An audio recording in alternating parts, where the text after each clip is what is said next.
அத்தியாயம் 2 குடும்ப வரலாறு. எங்கள் குடும்பத்தின் வரலாற்றை சுமார் 27 தலைமுறைகளுக்கு முந்தையதுவரை அறிய முடியும். போஸ் சமூகத்தினர் காயஸ்தர் சாதியைச் சேர்ந்தவர்கள். போஸ் சமூகத்தின் தக்ஷன்ரார்ஹி பிரிவை நிறுவியவர் தசரத போஸ் என்பவர். அவருக்கு கிருஷ்ணா மற்றும் பரமா என 2 மகன்கள் இருந்தனர். பரமா கிழக்கு வங்காளத்திற்குச் சென்று அங்கேயே குடியேறினார். கிருஷ்ணா மேற்கு வங்காளத்தில் வாழ்ந்தார். தசரதாவின் கொள்ளுப் பேரன்களில் ஒருவர் முக்தி போஸ்.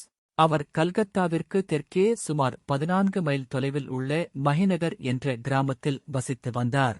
அங்கிருந்துதான் இந்த குடும்பம் இப்போது மஹிநகரின் போஸ்கள் என்று அழைக்கப்படுகிறது.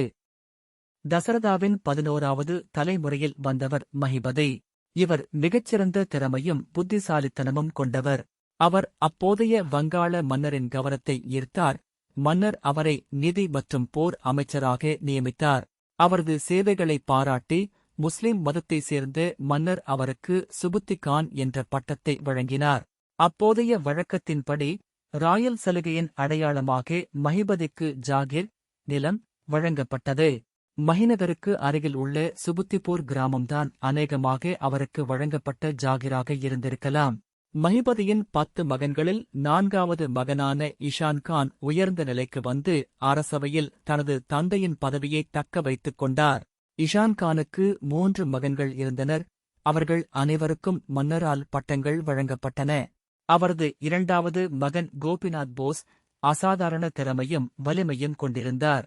அவர் அப்போதைய சுல்தான் உசேன் ஷா 1493 முதல் 1519 வரை மன்னரால் நிதி அமைச்சர் மற்றும் கடற்படை தளபதியாக நியமிக்கப்பட்டார். அவருக்கு புரந்தர்கான் என்ற பட்டமும் மஹிநகருக்கு அருகில் உள்ள புரந்தர்பூர் என்ற கிராமமும் வழங்கப்பட்டது.